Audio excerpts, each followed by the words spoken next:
Vous aurez compris aussi qu'avec un corpus comme le mien, bien que je vais croiser un peu la cuteness de Vincent, il ne sera pas question d'Animal Crossing, ni de Nintendog, ni de Zoo Tycoon, ni même de Farmville 2, qui montre tout le monde tout heureux. Je serai dans un autre registre. Mais on a un exemple canonique en jeu vidéo maintenant depuis 2013 pour parler de spécisme avec le reboot de Lara Croft dans Tomb Raider. Alors je remercie d'ailleurs Jérôme qui m'a, à travers son travail, redonné ou refilé des références et on travaille un peu dans le même corpus. Alors ici, il y a deux choses. Vous avez le seul mot dit dans cette séquence, le sorry de Lara Croft, mais il est opposé à la fin à ceci que vous avez là. C'est-à-dire qu'il y a une dissonance qu'on appelle en jeu vidéo une dissonance ludonarrative entre ce que le jeu est comme jeu et ce qu'il est comme histoire. Dans mes travaux sur l'émotion, le sorry de Lara dans cette séquence-là, c'est ce qu'on peut appeler des émotions fictionnelles, c'est-à-dire c'est des émotions empathiques de témoins qui sont ancrées dans le monde fictionnel et les préoccupations abordées par ce monde, c'est le sorry de Lara.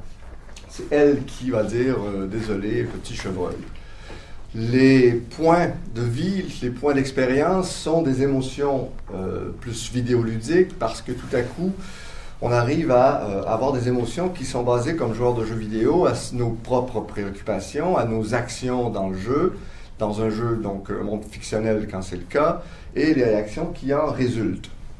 Je note bien que je parle bien de gameplay emotion, de jouabilité, parce que là, quelque part, c'est le joueur qui peut décider d'agir.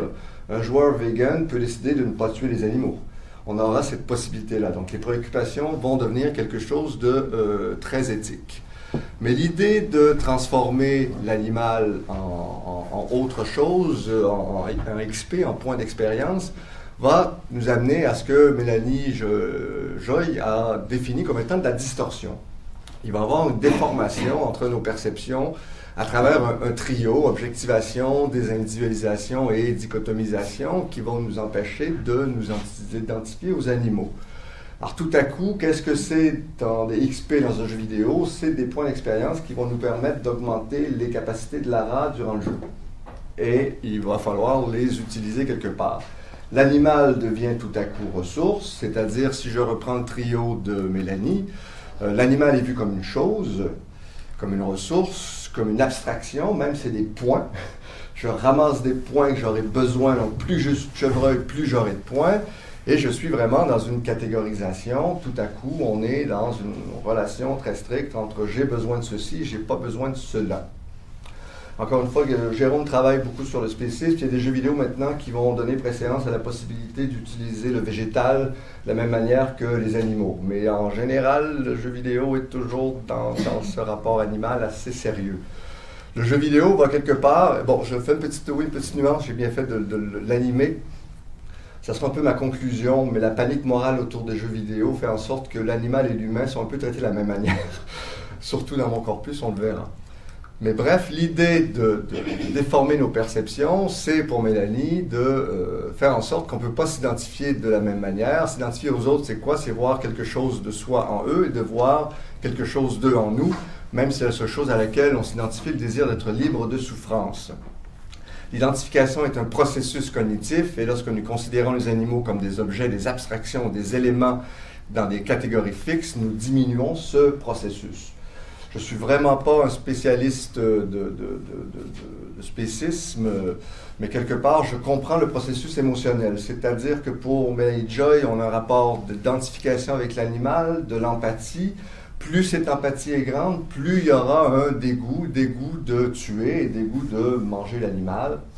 L'animal n'est pas seulement une source alimentaire, c'est quelque chose de vivant.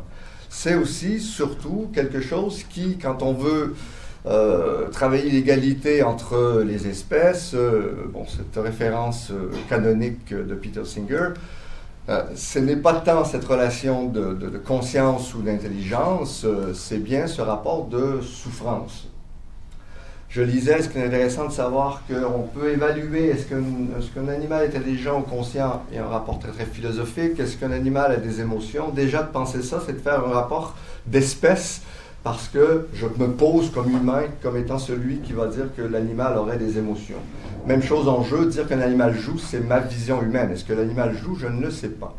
Mais quelque part, moi, dans ma position de joueur et dans ma position d'humain, c'est cette relation de souffrance qui va m'amener à penser le rapport d'empathie, le rapport d'émotion. Qu'est-ce que c'est des émotions? Ils sont généralement dirigés vers des agents qui sont capables de quoi? De plaisir et de souffrance. Nous pouvons nous identifier avec d'autres agents qui profitent ou souffrent, et cela induit des émotions. Je n'ai pas d'émotion pour les roches, je n'ai pas d'émotion pour la matière. Il y a une émotion pour le vivant. Cette émotion pour le vivant, elle est largement reliée ou focalisée sur un type d'objet émotionnel. C'est la base de l'être vivant, que ce soit moi comme personne ou l'autre. Chose intéressante ou chose importante, il n'y a pas d'émotion s'il n'y a pas de préoccupation. Si je ne me préoccupe pas, je n'ai pas d'émotion. Je vous ai mis ici Lara Croft, Alex et son petit prétendant durant le jeu Tomb Raider. Je le vois à peine quelques minutes à travers des scènes non interactives. Je ne m'en préoccupe pas. Quand il meurt, j'avoue que je n'ai pas beaucoup d'émotion pour lui. Il y a une tactique vidéoludique qui va me donner des outils que j'ai besoin. C'est une quête, mais pas de préoccupation, pas d'émotion. On peut dire la même chose pour les animaux. Alors, les émotions peuvent être dirigées vers des êtres vivants tels que les chiens, les chats et les oiseaux. Plus la créature est perçue comme étant similaire à l'être humain, plus grande est l'intensité émotionnelle vers elle. Alors, quelque part, bien sûr, puisqu'on est dans un colloque qui interroge les rapports interespèces, quelque part, c'est d'abord dans cette relation de compagnie, dans cette première connaissance que nous avons des animaux, c'est-à-dire des animaux domestiques, les fameux pets en anglais, qui sont des compagnons et des amis. Je vous dirais, en jeu vidéo, on n'a pas beaucoup de chats. Il y a beaucoup de YouTube de chats sur Internet. Il y a ce jeu qui est sorti récemment, donc Cat Lady, qui est une histoire de dépression où elle va ramener des chats, et les chats ont une partie font partie de sa vie, et on l'amène un réconfort. Je pourrais vous montrer ça rapidement. Les chats servent dans un jeu vidéo à ce qu'ils servent dans les films, c'est-à-dire à ceci, à faire des beaux effets de surprise et à se faire bouffer. En général, dans les films d'horreur, le chat sert plutôt à ceci. On ne peut pas faire autrement de retourner à cet autre animal de compagnie qui est peut-être plus proche, plus intéressant dans un rapport de jouabilité. Alors, si nous considérons la garde d'un animal comme la formation d'une amitié significative ou d'un lien social avec ce dernier, et si la perspective de l'animal sur l'affaire est importante pour nous, alors les espèces domestiquées avec la plus grande similarité comportementale et cognitive avec les humains, et des espèces comme les chiens qui ont coévolué avec les humains, peuvent faire les meilleurs animaux de compagnie. Dans mon corpus, il y a 2 exceptions qui sont très très riches. On a 2 jeux dans lesquels il y a des chiens, Hunting Ground et Rule of Rose, qui vont devenir très importants. Brown, c'est pas le chat de Shrek, il est quand même cute. Alors déjà, jeu vidéo, dans le rapport audiovisuel, il y a une question de représentation. On va nous présenter le petit chien de belle manière. Alors, ici ou ici, relation à l'animal. Bon, ici, l'animal blanc, le chien blanc, donc c'est tout l'imaginaire de ce compagnon-là. Sauf qu'en jeu vidéo, au-delà de la représentation, il y a toute cette question de jouabilité qui va devenir importante. Pourquoi? Parce que les 2 chiens dans les 2 jeux vont devenir mes compagnons d'aventure. C'est-à-dire que, et oui, je dois en faire mon partenaire, je dois en prendre soin, je dois développer son amitié. Alors, il faut vraiment que je m'occupe de lui. En contrepartie, l'animal va devenir celui qui va me permettre de résoudre des intrigues, de trouver des objets, et va devenir aussi moyen de défense. Donc, le chien peut me défendre quand je suis attaqué. Même chose avec Brown. Il va devenir mon compagnon durant le jeu. Je ne peux pas... Je suis pris, c'est un personnage non-joueur, je suis pris avec le chien. Mais évidemment, on développe une complicité pendant les 10 heures de jeu. Pourquoi? Parce que je peux le flatter, je peux m'en occuper. Et plus je le fais, plus il va aimer ça. Et je vous disais, C'est lui qui va chercher les objets. J'en ai absolument besoin pour résoudre des intrigues, pour avancer dans le jeu. Dans ces deux jeux-là, la relation que j'ai avec le chien dure sur plusieurs heures. C'est mon adjuvant, c'est celui avec qui je vais traverser l'horreur.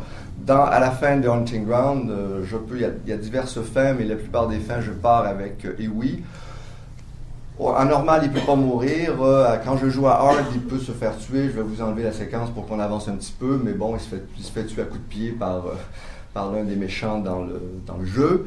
Même chose avec Brown. Rule of Rose est super intéressant, un jeu qui a été censuré parce que c'est un club de jeunes filles qui vont torturer des animaux et d'autres jeunes filles. Ici, on va utiliser le rat au bout d'un bâton pour pouvoir... vous voyez qu'est-ce qui se passe. Brown va mourir dans l'histoire. Il va même mourir 2 fois plutôt qu'une, parce qu'on est dans l'imaginaire de Jennifer, la personnage.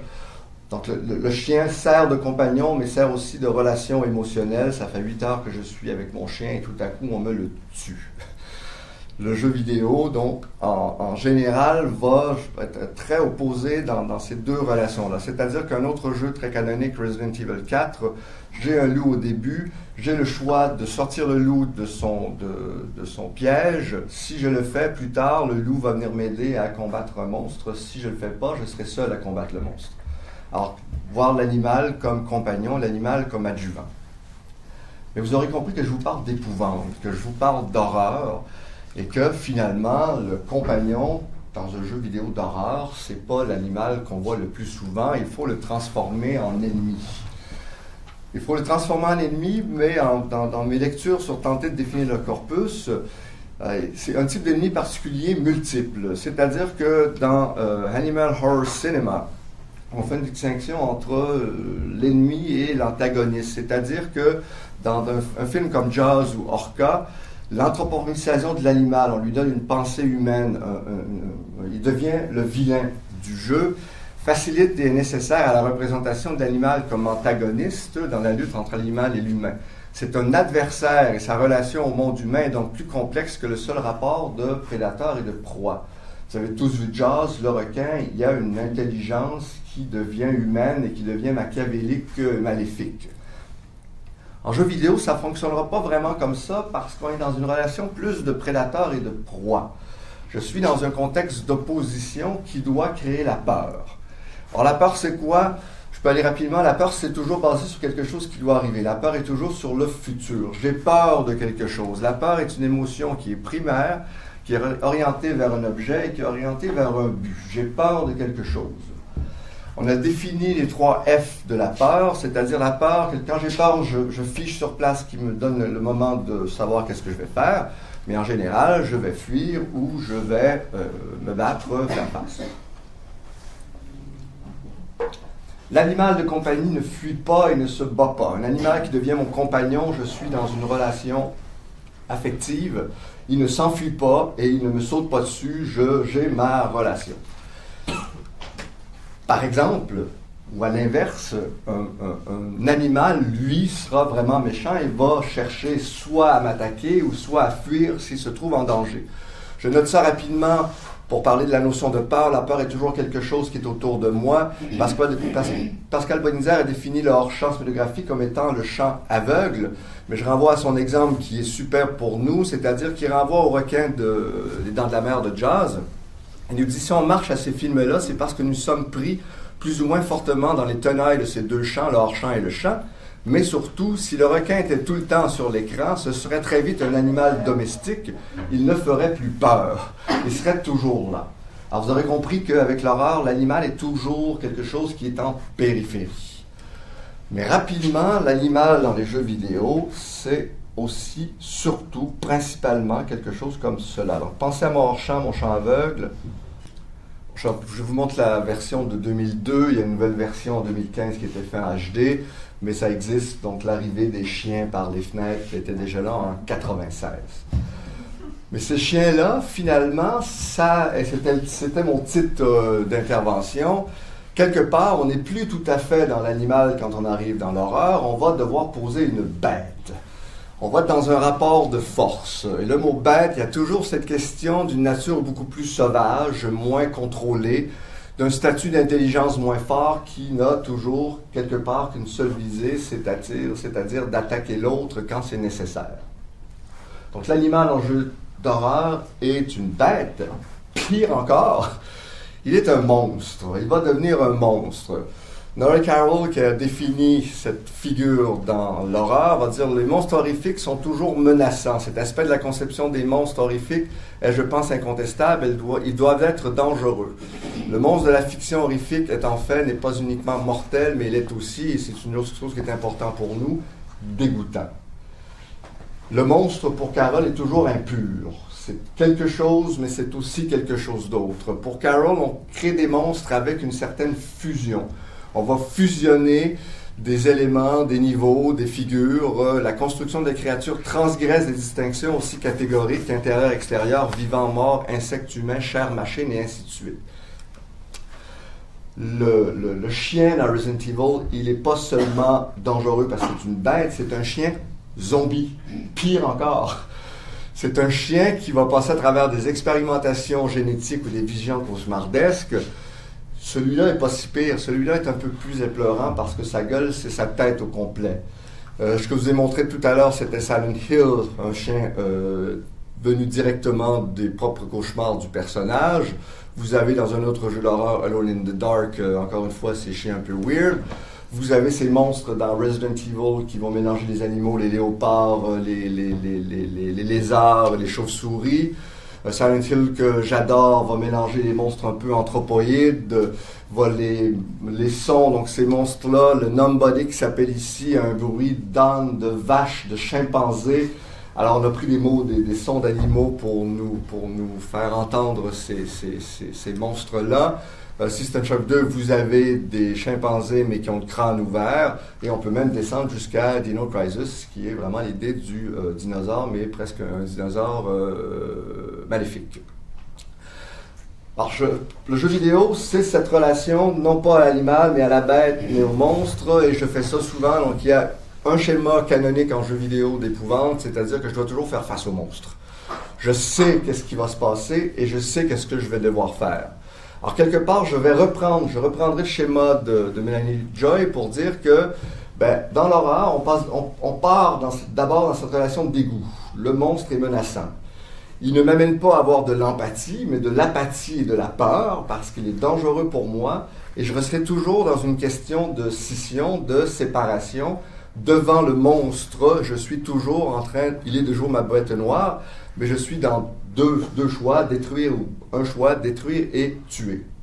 Quelque part, le fameux trio cognitif qui déforme la relation à l'animal avec le monstre dans les jeux d'horreur fonctionne super bien. Pourquoi? Parce que le monstre est vu comme une chose, c'est un obstacle à mon avancée dans l'histoire. Le monstre est vu comme une abstraction, c'est vraiment des points de vie, des points de frappe, parce qu'au-delà de sa représentation, plus un monstre est gros, plus je sais que je vais devoir me battre contre lui.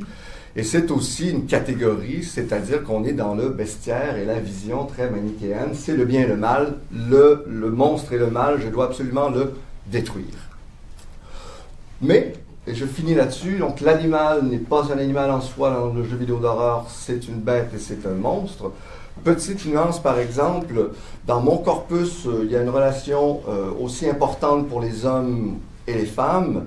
Et au-delà de la vision genrée, quand il s'agit de survivre, peu importe le genre, quand je joue un petit personnage féminin ou que je joue un gros bonhomme au gros bras dans un jeu vidéo d'horreur ou d'épouvante, je suis toujours en train de vouloir me battre et de vivre et de survivre.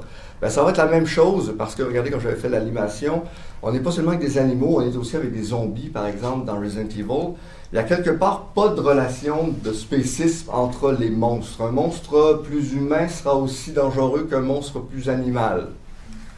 Regardez les beaux monstres, les nécromorphes dans Dead Space, ce sont des humains qui ont été transformés en ces insectoïdes. Alors, quelque part, dans les jeux vidéo, il y a une certaine égalité. L'humain est traité, l'humain monstrueux, et même je vous dirais que Lara Croft va passer 8 heures à tuer des hommes dans sa quête de survie de l'île dans laquelle on la plonge. Ce que le jeu vidéo fait peut-être, au début je pensais d'intituler ma conférence The Beast Within. Parce qu'il y a ceci, c'est un jeu de loup-garou. Il y a aussi ce jeu qui s'appelle The Suffering, où l'une des techniques de jouabilité, c'est que plus je deviens fou, plus j'ai un monstre en moi, et j'ai besoin de devenir fou pour survivre, parce que je vais faire sortir la bête en moi, et c'est comme ça que je survis.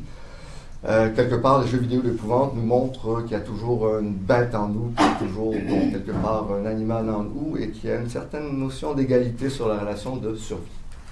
Merci.